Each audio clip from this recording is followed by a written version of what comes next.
So welcome back to Behind the Double Doors. I'm Dr. Bob Bessu. Today on our podcast, I'm really excited to introduce our first board-certified plastic surgeon guest, Dr. Johnny Franco, nationally renowned aesthetic plastic surgeon and founder of Austin Plastic Surgery.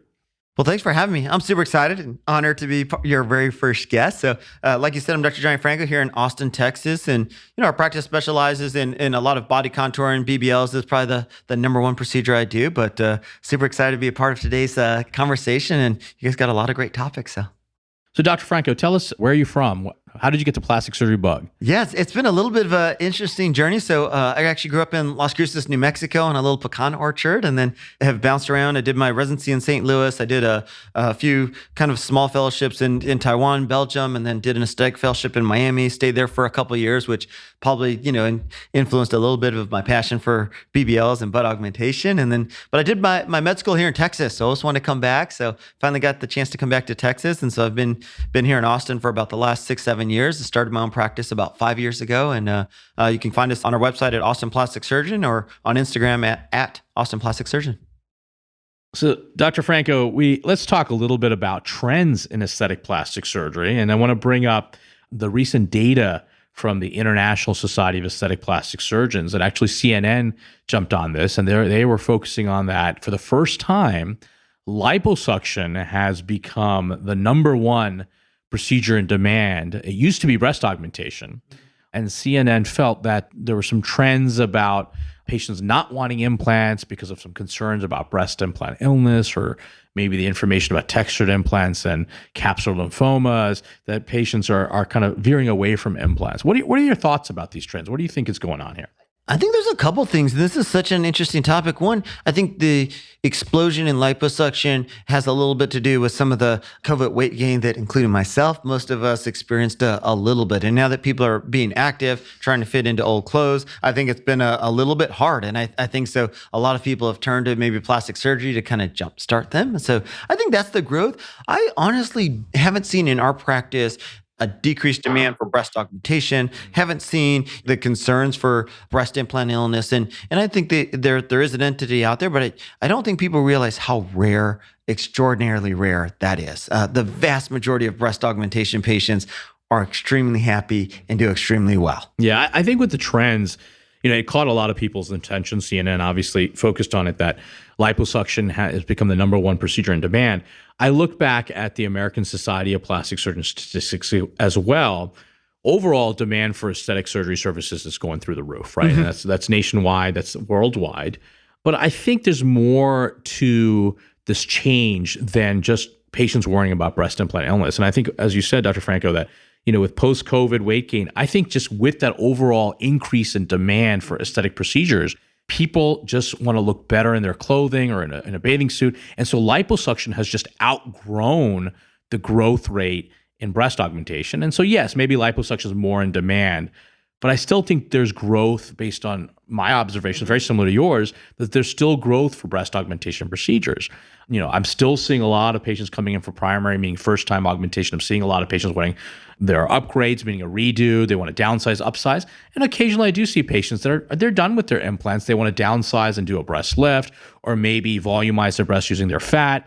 But there's still robust and healthy demand for breast augmentation procedures. So I think it's maybe an overstatement from the ISAPS data that it's because of breast implant illness that people are not opting for augmentation. Rather, I think it's more that there's just more robust growth in demand for lipo. You're still growing in breast augmentation. Number 2 is not shady. No. Right? It's still pretty good. But there's just more growth in liposuction than there is growth in augmentation, perhaps. And so, I think we're seeing the same things in our practice in our respective markets. Don't you think that some of the new technology has made people even more interested in liposuction with some of the skin tightening devices available, Renuvion, Body Tight? There's more and more things coming onto the market, which there was a lot of people who were not good lipo candidates that we shied away from. I know arms, other things. Now that we can include some skin tightening, we can do some high definition lipo, all sorts of different tools that we didn't used to have at our disposal, I think has opened up that market too. Absolutely. And liposuction, just like with everything in medicine and surgery, the technology is advancing. We're getting better results with lipo. We're seeing safer results, less blood loss. We're seeing faster recoveries. And I think this also goes into patients want curves, and liposculpting is a great tool to facilitate whether someone wants a BBL or someone just wants more of a narrower waistline, whatever their wants are. But liposuction is such a great tool by itself, or just an adjunct to a mommy makeover, a tummy tuck. It's just so commonplace. And I think that's what that data really shows, is that people are opting for liposuction because they feel comfortable, as you said, with the outcomes we're getting and with the new technologies that are out there and the safety level. People feel comfortable with it. Yeah. So let's switch gears and talk a little bit about buttock size and BBLs, because our guest is Dr. Johnny Franco, the BBL king. So we've got the expert. So there's been a tremendous effort by board certified plastic surgeons to get the word out about the safety with the Brazilian buttock lift procedure.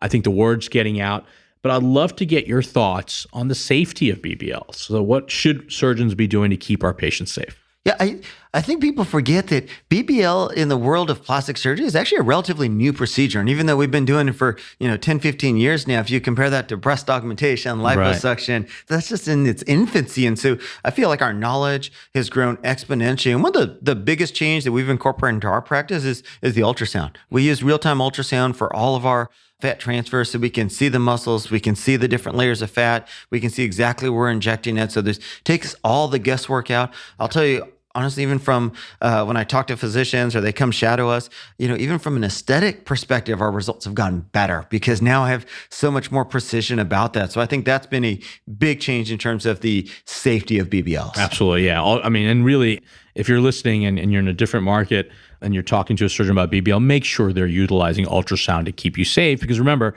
one of the concerns about the procedure is if fat is injected too deep into the muscle or below the muscle.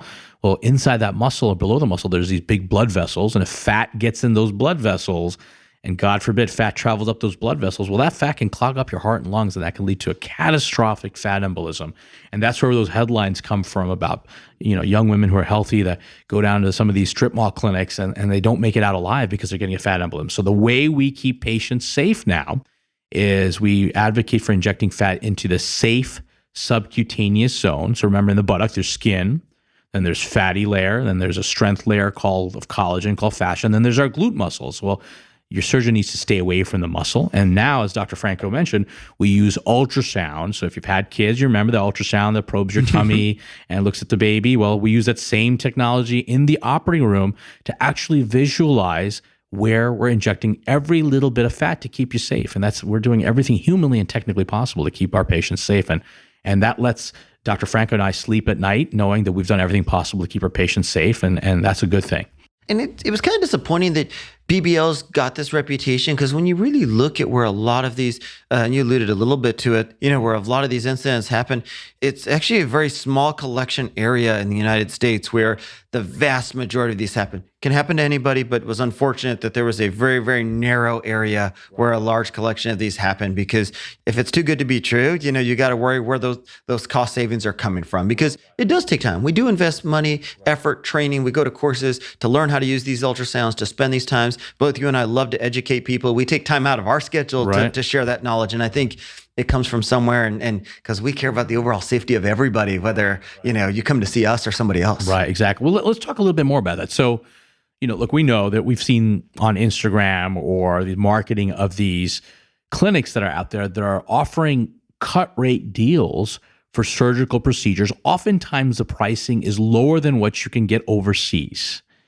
What do you tell a patient that's actually considering cost only and they're going for a cheap deal, and maybe these practices have slick advertising with results that look pretty impressive? Mm-hmm.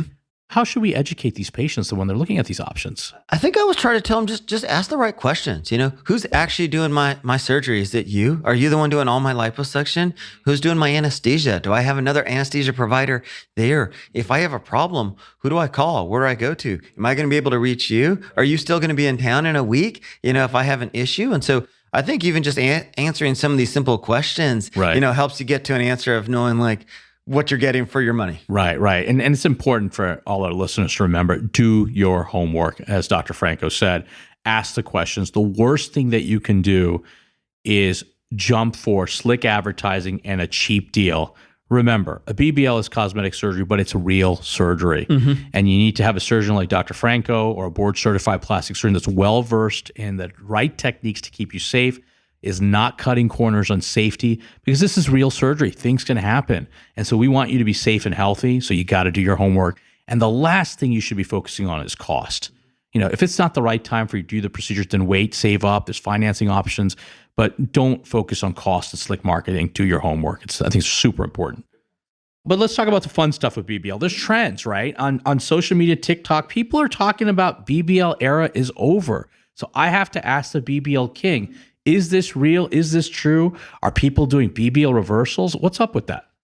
We've actually seen very few BBL reversals. I'll tell you the few places that we've seen it is people who, number one, I think sometimes people see these massive BBLs on Instagram, TikTok, Snapchat. Most of the people that have this massive butt, it didn't happen by accident. Right. It's like people that have these huge lip stuff. They've worked hard for this. Most of those people have had multiple rounds of BBLs, BBL plus butt implants, lots of stuff. One round of BBL is not going to get you this massive over the top butt. So let's just get that cleared up, number one. Two, I do think there's some people who gained a lot of weight during COVID. Remember, it's your fat. So if you gain weight, it's going to go where we've put this fat. The idea of a BBL is we've rechanged your shape and proportions. So, we get you to a good spot. So the few people who have treated, have gone, I think, a little bit into some weight gain issues, things like that. I think overall, some of the concept of what people want for BBL has changed a little bit. I think when you first get it, like anything else, people just want to push the limits. How big, how much fat can I put? And I think now people look for, especially in Austin, where it's a very athletic type city stuff, people want more an athletic, but people still love the athletic look. And so, we've combined this a lot with HD lipo. So we always tell people you're athletic on the front and athletic in the back. And so I think a little bit of their desires has changed, but I don't think it's gone away. So you're not seeing any changes of BBL reversal necessarily. It's not a trend that you're seeing. We have not seen it. How about in Houston? Because everything's bigger in Houston. Right. Everything is bigger in Houston. But I guess my practice sees a lot of moms. They want curves, right? I think you said it perfectly. They want to look athletic up front, but they also want to have that balance in the back.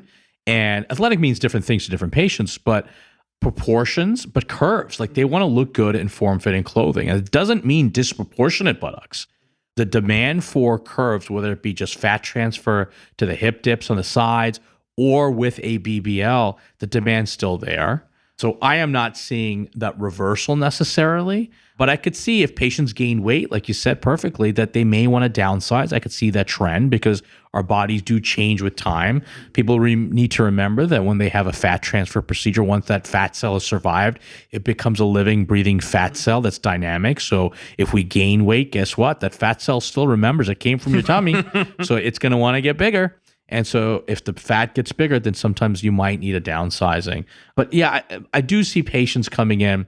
They want curves, but they don't want that disproportionate look. Now, that means different things to different patients. But I don't think that trend's over by any means. And we do so many combo fat transfers. We do as many tummy tuck lipo fat transfer as we do just straight BBLs. Because to your point, people just want that little bit of figure, and how you get there may be different than just BBL, maybe tummy tuck, maybe all sorts of different things that we can play with. Because, and you mentioned it just a second ago, but this whole kind of body balancing concept that the breast, the butt, the tummy all go together. Right, balancing, exactly. So as you look into your crystal ball, where do you think this BBL trend is headed over the next year or two? I think that it's not going away. I think the athletic is staying. I'll tell you, as the weight loss and the semaglutides have exploded, I think there's going to be a lot more combination of skin tightening combined with the BBLs, tummy tucks type things to do this. Because unfortunately, when we lose weight, we don't always get to pick where we lose it. So hopefully lose a little bit in the tummy, but sometimes we lose it in the face. Sometimes we lose it in our butt. Sometimes we lose it in our breast. So I'll tell you, for me personally, as I've lost weight, I'm much more motivated to go shopping. I'm much more motivated to do stuff for myself, because sometimes when we're not in a good spot, you go to the store, you try something on, you do something, you feel frustrated. You're frustrated. You're like, well, I ain't going to move to a double X. I've drawn the line. And so I think it's going to continue to explode. Yeah, I think it's going to continue to trend. You mentioned about weight loss. A good portion of my practice, I see a lot of post-weight loss patients, either through medical weight loss, lifestyle changes, or bariatric surgery. And for a lot of these patients, they've lost their volume in their buttock. What's your approach to help these patients if they don't have excess fat much left? What are some options for them?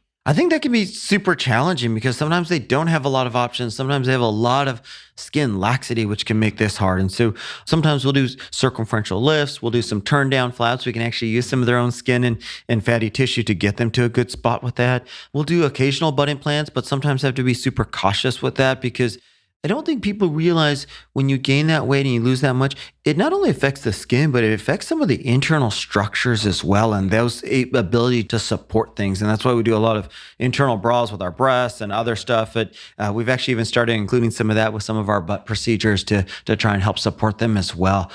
Can be super challenging if they don't see an expert like you who's used to managing these, making sure they're in a good spot, all the different options. Because don't you think it's challenging even making sure that how you get there safely and even kind of a roadmap to approach? Because sometimes people need more than one surgery to get them to a good spot. Absolutely, yeah. Yeah, with a circumferential body lift, for our listeners, that's a procedure that includes a tummy tuck, a waist and lateral thigh lift, and a buttock and lower back lift. With the buttock lift, when we're tightening that skin, as Dr. Franco said, oftentimes I will do what's called a composite, which what that means is I'm taking the love handle tissue, we're putting it to good use, and we rotate that tissue into the buttock pocket. But if they have a little bit of, most people have even if they've had weight loss, they still have some pockets here and there. We lipo that, and I typically will inject the fat in the lower pole and in the hip dips to basically use fat transfer using, fat injections with your own tissue. What's called autologous augmentation, rotating the tissue into the buttock. And that generally helps us. But I think it makes me think about how you're using implants on some of these patients with the internal bra to hold them. That's actually pretty innovative. So very cool. And so let's talk about internal bra technique. So Dr. Franco, you love to use the internal bra technique. Who's a good candidate? Who should be thinking about it? Yeah, I've loved it. And just so people know, internal bra, I think us as plastic surgeons sometimes confuse people because we use that term a little fast and loosely. So basically, in my mind, and correct me because you're the number one guy in terms of Galaflex and internal use. So I'm hoping to learn a few pearls from you while I'm here today. But it's just basically we refer to that when we're using any type of additional structural support to help either hold the implant or soft tissue in a good spot. Yeah. I like to tell patients that if your tissue is too weak to hold up your breast or implant, we have to use something else besides that tissue to give you that support. And that something else is where the internal bra technique comes into play. There's different materials out there, like a material known as Galaflex. There's also another material called Durazorb that's out there, different tools for different surgeons. But essentially what all of this is doing is recreating the effect that your favorite push-up bra achieves on your breast. But we're internalizing that. So hopefully you don't need to wear that push-up bra and you get the support that you need. So it's all about support. In our practice, there's a couple of patients that we really push to do this. I tell people if you've had a lot of weight loss, typically that skin, the internal structures get really stretched out. So that would be, in my mind, someone who would benefit from this. I think patients that are going with larger implants because gravity doesn't go away. The heavier the implant, the more it's going to weigh down on those breasts. I think patients who've already come in and they may not have had children, but they already have very tonic breasts. I was like, hey, your skin and tissues never supported the breast to begin with. The idea that we're going to add an implant in weight and it's going to be able to support that, I think, is probably setting us up for problems. Also, there's a lot of good plastic surgeons in Austin as there is in Houston. If somebody's already had a surgery and it didn't go well from a good quality board certified plastic surgeon, I tell them to do the exact same thing and hope that things are just going to go differently. Doesn't make a lot of sense to me. So those are some big categories where we definitely have the conversation about it. Absolutely. No, that's great advice. Do you have any different groups that you offer it to? No, I mean, anybody post weight loss contouring, postpartum, meaning after having kids, or just someone born with poor tissue. One of the things that, it's amazing when I trained, no one ever taught me to talk about tissue quality with patients. Every breast patient I talk about tissue quality. Because ultimately, no matter who your surgeon is, we can only work with the tissue that you have, whether that be the breast, the face, the tummy. With the breast, if we're adding volume, as Dr. Franco perfectly said, no matter what implant you choose, whether it be a itty-bitty small implant or a big implant, you're adding weight. And what ultimately holds up the breast, whenever we do anything on the breast, is the patient's tissue quality. And we can't change that. So it's really important to have that discussion. And then I love to ask my patients for a wish pick. Because, you and I could talk to patients for 8 hours.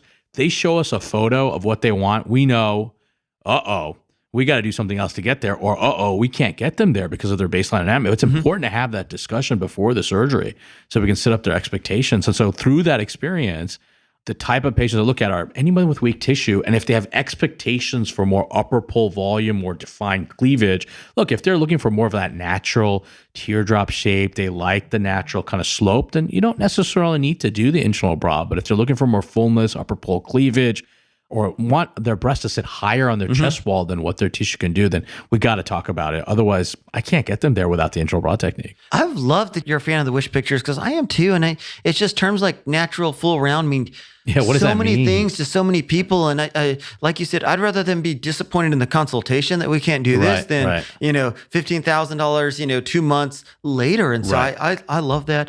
The other portion that I always tell people is it's not even just about, them following down on the front of your chest. Most people forget, lateral, we go in a circle. So that implant is always sitting on the side of the mountain. And so over time with your muscles pushing it, you're going to slowly descend out laterally. And so we even do something called a prophylactic internal bra for our breast augmentations. And so, something to consider. And it's not that we didn't know that the body needed more structural support. There just wasn't a lot of great options in the past. They were so price prohibitive. So expensive, yeah. They had other problems that in terms of needing drains, integration, other things, hard to use, do a small incision that made it tough. Some of these new meshes that you talked about have made it accessible for patients and for us. Right. And one thing that I always tell patients is when we talk about mesh, I know as surgeons, we get used to the lingo, but usually someone who's not in healthcare, some of our listeners, they hear the word mesh and like, this is the bad stuff that causes problems with hernias or bladder slings. And I see those commercials on TV. At 2 a.m. But I want to tell our listeners that this is not that kind of mesh. What Dr. Franco and I are using are resorbable mesh. And what that means is they're made out of basically suture materials that we've been using for decades. But this suture material slowly dissolves either over several months or over 2 years' time. But as it dissolves, our own collagen type replaces it. So it's kind of like a regenerative tissue matrix. It goes away. And so it's not that foreign body mesh that you hear about that potentially cause problems only at 2 a.m. on commercials when you probably should be in bed.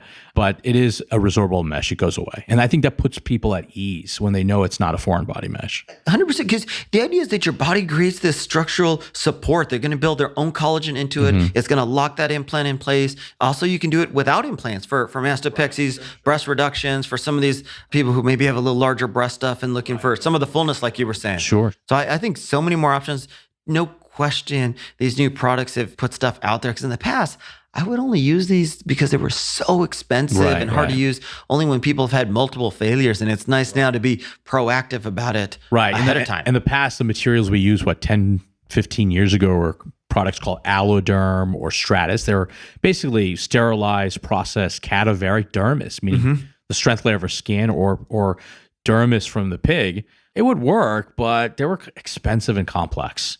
Whereas the newer materials we're using now, much lower cost, faster healing, no need for drains, and patients are just happier with it. And it's easier to use surgically for us too. And don't you think the idea behind these of like getting people, because our goal is that we want people to be happy for a long time. What's going to be super interesting over the next 5-10 years is seeing whether, in my mind, I think these are going to really decrease even some of the, not only short-term, but long-term revision rates that we see over time. Absolutely. And yeah, that is exciting, actually, the long-term.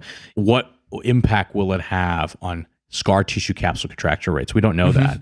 And there are some theories. I know, in my basic science days, I remember back in 2011, I published a paper with some colleagues about using these materials, acellular dermal matrix, and it prevented the inflammatory markers that trigger capsule contracture. Now, I'm not saying these materials prevented capsule contracture, but that was one of the last studies that I did. It was exciting, but people are kind of they still reference that study as far out. But we don't know. I mean, some of these materials could prevent some of that. And I think it will help to decrease the revision rates on implant surgery. So long term, I'm excited to see where this goes.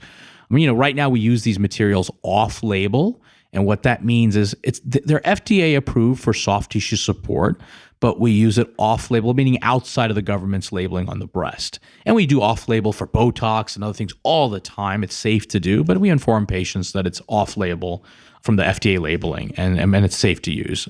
And people fly from all over the world to see you for this, and because you do some super unique stuff with it. And I think there is an art to how you use these special materials. It's not just like you throw it in there and done and set. Yeah, Dr. Franco, great point. I'm actually starting, this technique is taking off around the country and around the world, and I'm actually starting to see on a monthly basis someone that has had, quote unquote, an internal bra technique, but it failed. And what I'm finding is when I go back in, the material was never sutured in properly. And so one of the key things, I know there's really good surgeons out there that advocate that all you got to do is put this material in and maybe suture it somewhere once and that's it.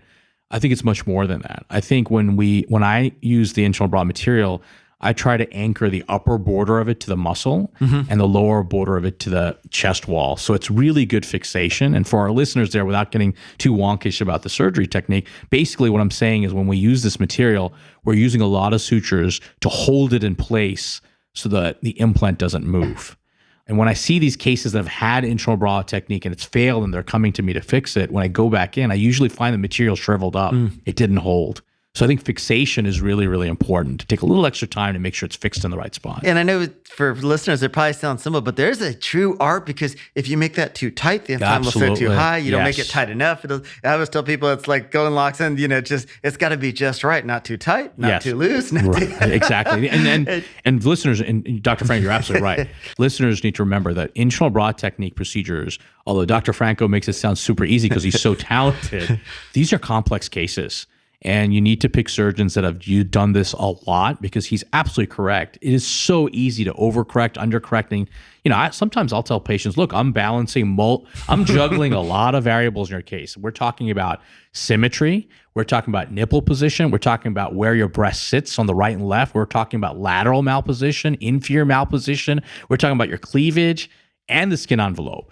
Now, I'm really good and I can juggle a lot, but sometimes we may need to come back and tweak something. Now, with experience, that revision rate goes down significantly, but sometimes we may need to come back and tweak something because these can be very complex cases, particularly if your implant's ruptured, you've got malpositions, you've got capsular contracture.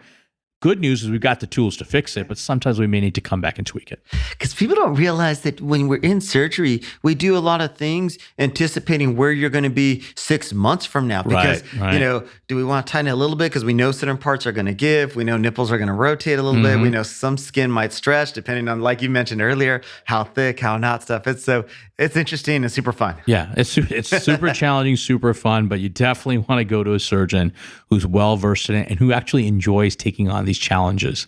And, as you can hear from Dr. Franco and myself, this is a labor of love. We love it. And we love the complex cases, but some surgeons don't. And we understand that, and it's okay. Basu Aesthetics and Plastic Surgery is located in Northwest Houston in the Town Lake area of Cypress. If you'd like to be a guest or ask a question for Dr. Basu to answer on the podcast, go to basuplasticsurgery.com/podcast. On Instagram, follow Dr. Basu and the team at Basu Plastic Surgery. That's BASU Plastic Surgery. Behind the Double Doors is a production of The Axis, THEAXIS.io.